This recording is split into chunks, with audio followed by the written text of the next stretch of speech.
Hello. এখন কি অবস্থা তোর? আগের চেয়ে ভালো।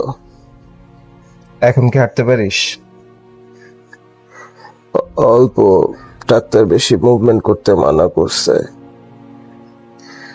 নিজের খেয়াল রাখলে তো তোর হার্টে যে একটা ব্লক আছে এটা আগেই বুঝতে পারতি। নিজের তো কোনো যত্ন নেস না। বুঝতে পারি নাই।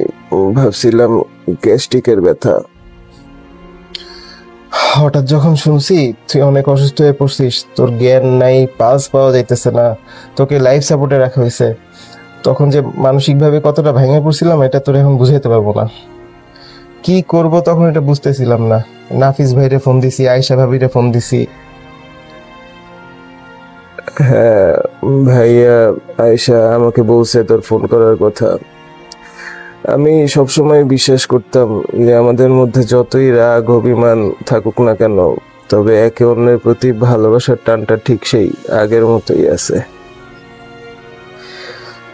আচ্ছা শোন, তুই আমার এখানে চলে আয়।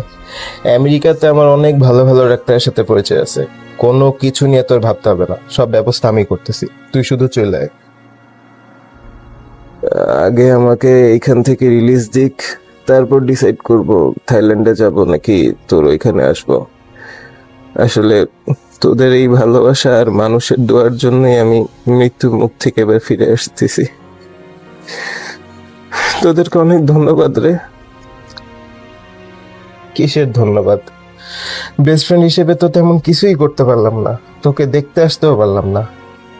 যাই হোক, তোর শরীর এখনো ভালো না, অনেক কথা বলে ফেলছিস।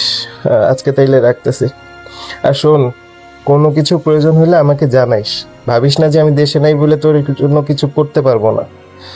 তোর বন্ধুর এখনো সেই ক্ষমতা আছে যে দেশে না থাকলেও তোর জন্য যে কোনো কিছু সে করতে পারে। ভালো থাকিস।